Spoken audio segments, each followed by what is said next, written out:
Cataluña aquí.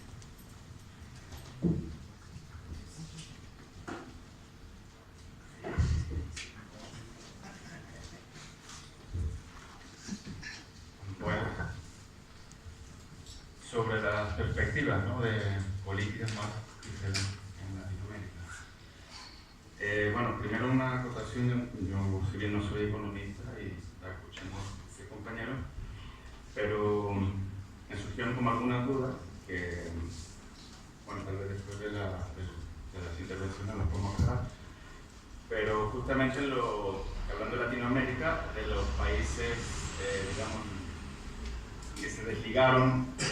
en principio de las políticas neoliberales, si bien no la necesaria construcción o declaración de la construcción del socialismo,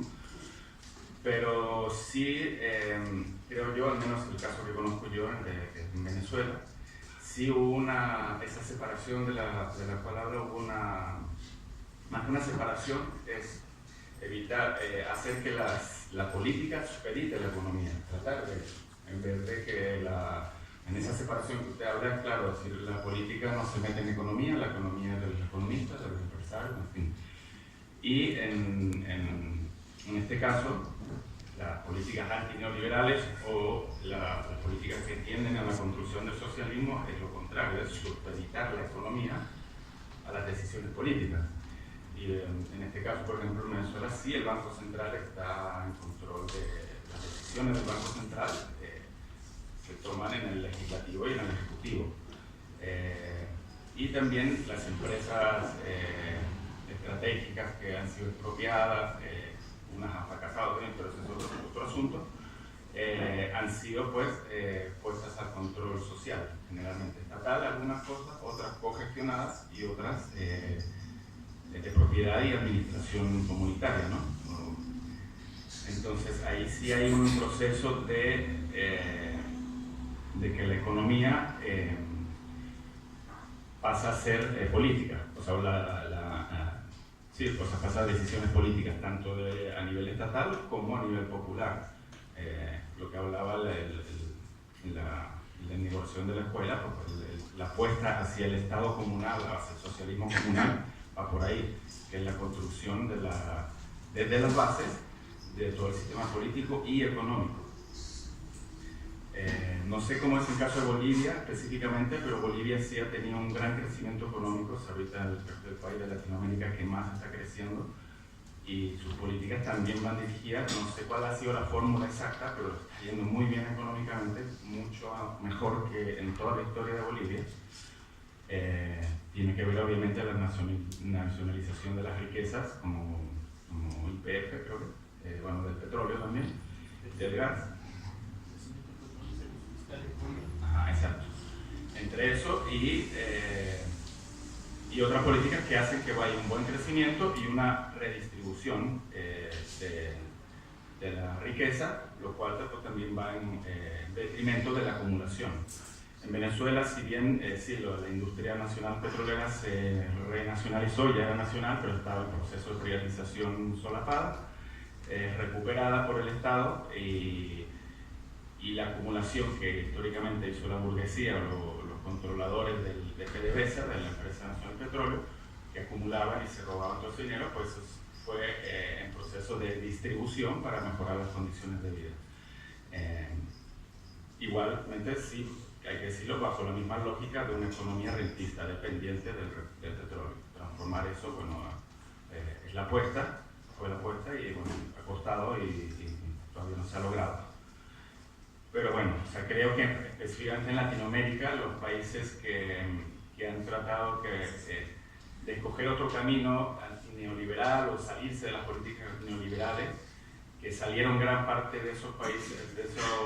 gobiernos, salieron fueron electos en base a un descontento popular, muchas veces organizado como en Bolivia, de movimientos sociales fuertes, que poco a poco van acumulando fuerza hasta llegar a postular Evo Morales, que viene de los movimientos sociales, y la década que ha tenido Evo Morales, los logros en condiciones de vida económicos y de mejora de las condiciones de vida de la población son evidentes y son reconocidos. Entonces, en ese sentido, pues la disputa o la salida de las políticas neoliberales que apostaron muchos países, gobiernos, y no solo de la institucionalidad, sino desde abajo, porque surgieron como repito, desde las bases, desde un gran descontento popular que llegó a tumbar gobiernos, como el caso de Argentina, Ecuador, Bolivia, y asumieron después de estos gobiernos que más o menos se fueron desligando de las políticas neoliberales, sin llegar al socialismo o plantear socialismo, ¿no? Pero bueno, eso como más como duda o como para ver esos temas. ¿Y cuál es la perspectiva de América Latina hoy? O en general. Sí, coincido, toda esta crisis del capitalismo que está hablando el compañero, que inicia en el 2008, que tiene un periodo de estancamiento que no termina de arrancar, que otros analistas creen que es ya un capitalismo en descomposición, o sea, que realmente no...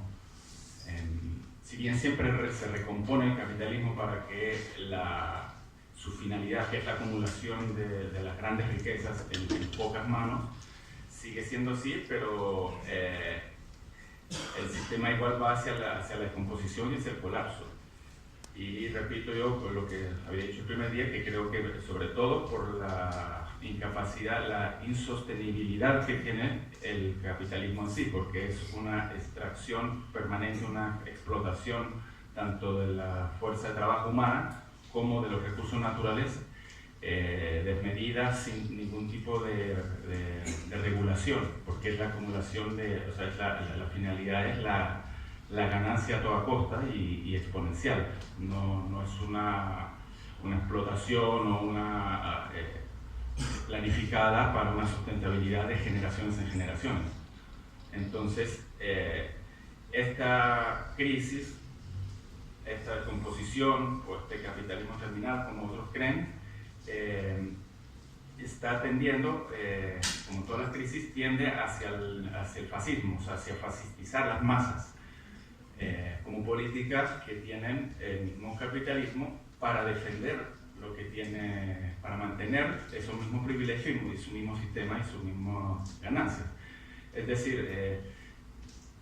entra en crisis, hay una mayor pauperización de la población en general, más descontento, hay respuestas populares, o se va para dos lados, hacia pelear pobre contra pobre, que es el fascismo, es decir, van a la culpa de los inmigrantes y voy entonces contra los migrantes, que por ejemplo en Europa pasa mucho,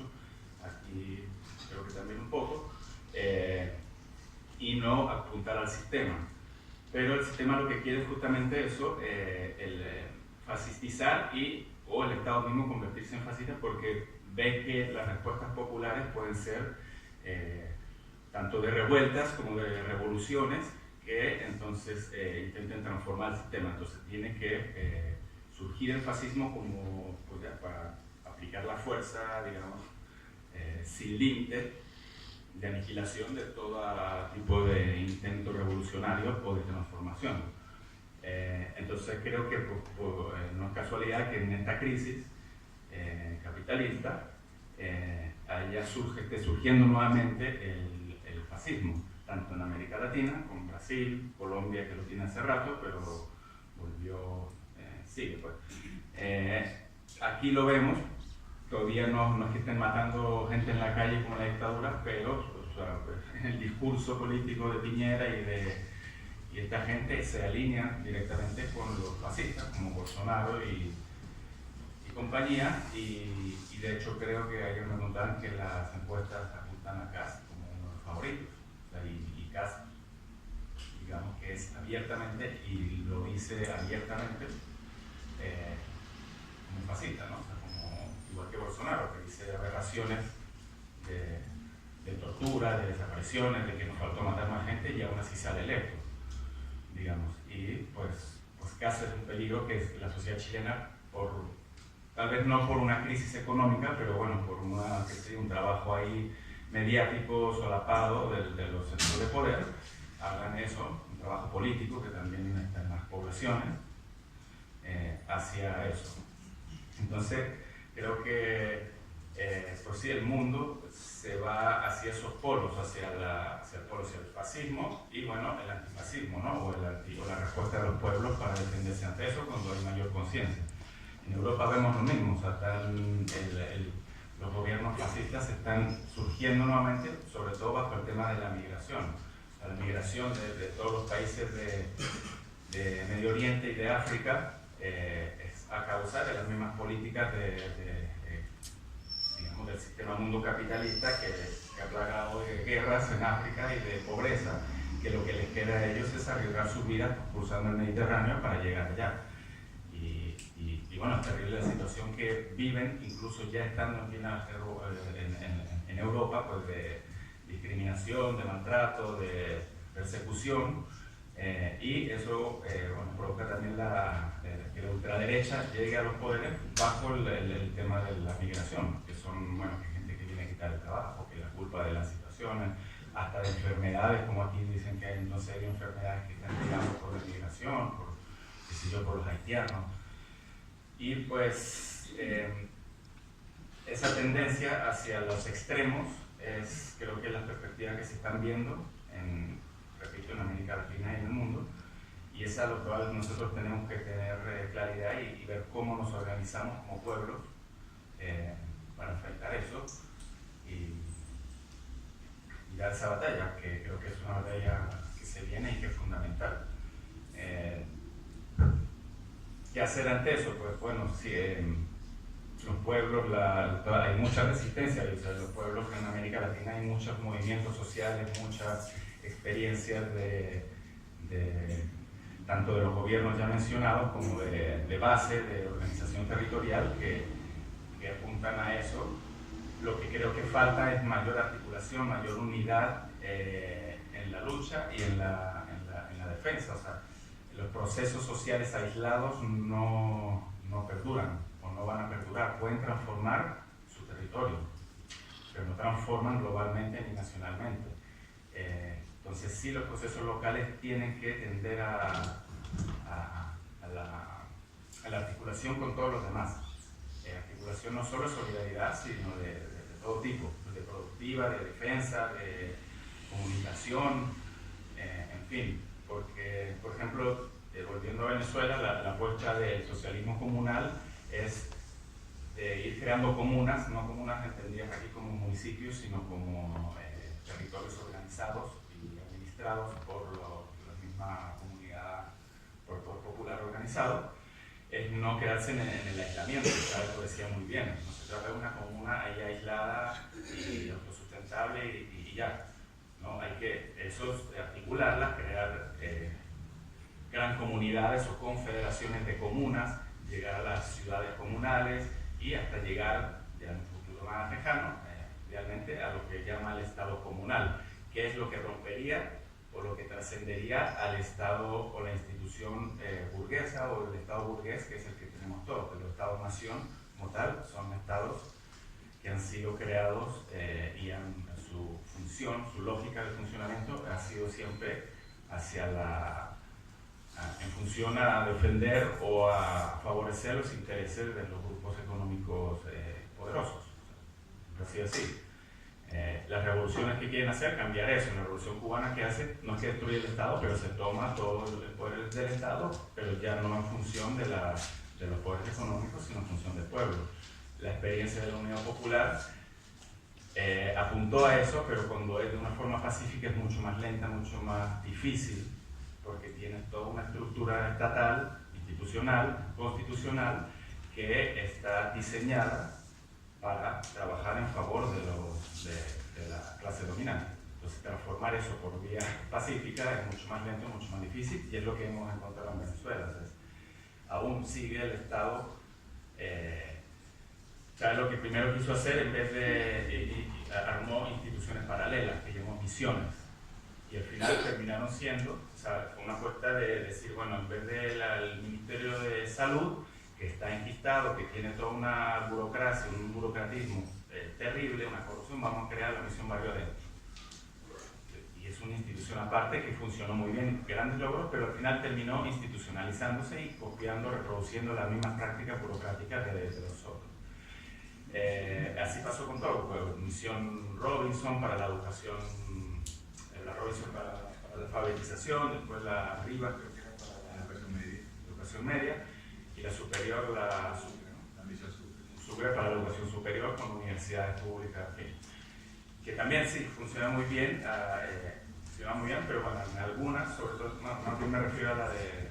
otras cuadras de estos, sí terminaron en algunos casos reproduciendo prácticas burocráticas del Estado heredado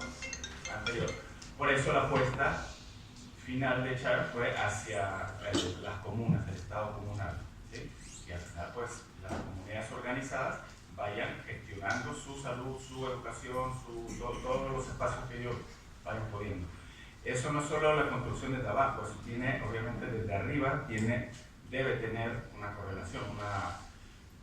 o sea, hacer eso en un Estado capitalista enemigo es una tarea titánica y de hormigas, y que, bueno, puedes avanzar y en cualquier momento llega un gobierno fascista y te barre del mapa. Como ya Bolsonaro anunció o dijo que iba a hacer con muchos territorios que ya llevan décadas bajo la administración del MST. O sea, por ejemplo, fundos o grandes territorios de extensiones que fueron recuperados de terratenientes, donde viven 500 familias, donde tienen escuelas, donde tienen producción agroecológica, tienen todo un sistema de convivencia muy socialista, muy comunal, muy fraterna, y este tipo puede fácilmente decir, bueno, esto se devuelve a sus antiguos dueños, y los echan para la calle y quién va a decir algo. Por eso la necesidad también de, lo decía otra vez, de ocupar la institucionalidad, no ocuparla, transformarla, pero ponerla al servicio de eso. Entonces, en Venezuela, tú desde arriba promover, fortalecer y darle transferencia de poder al poder popular, valga la redundancia, es la apuesta más transformadora, que de a poco. No es fácil porque desde arriba tampoco se quiere soltar el poder. Hay muchos que dentro de la misma revolución, pues no, ¿por qué quitar pues, cuotas de poder a los de arriba?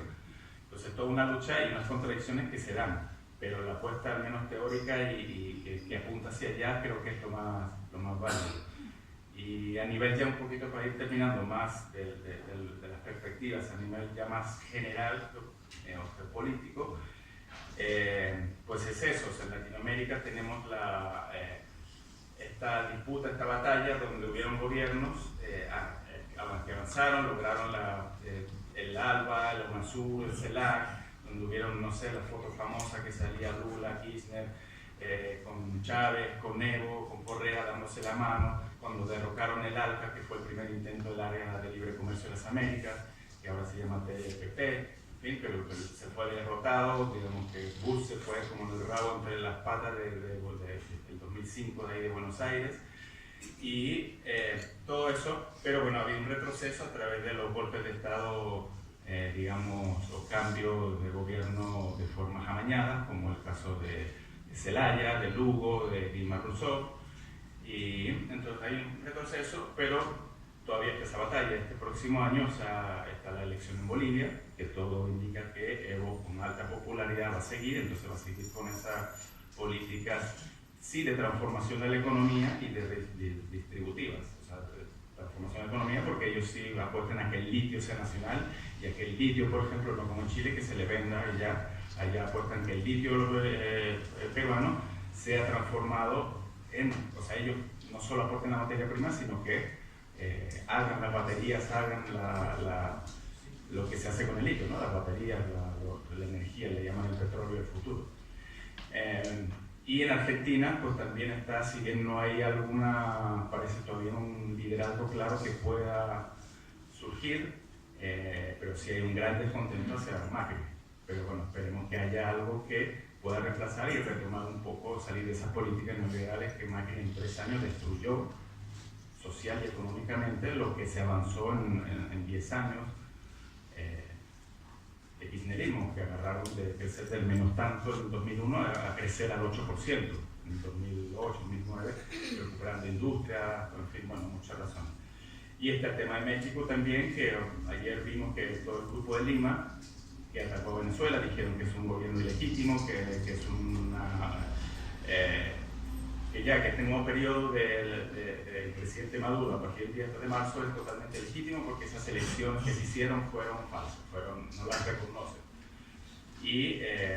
posiblemente rompan relaciones, el aislamiento, todo eso, pero bueno, al menos México, que pertenecía a ese Grupo Lima por el gobierno anterior, fue y dijo: nosotros no firmamos esto, nosotros respetamos la soberanía de Venezuela, queremos arreglar esto, y de otra forma, y no suscribimos.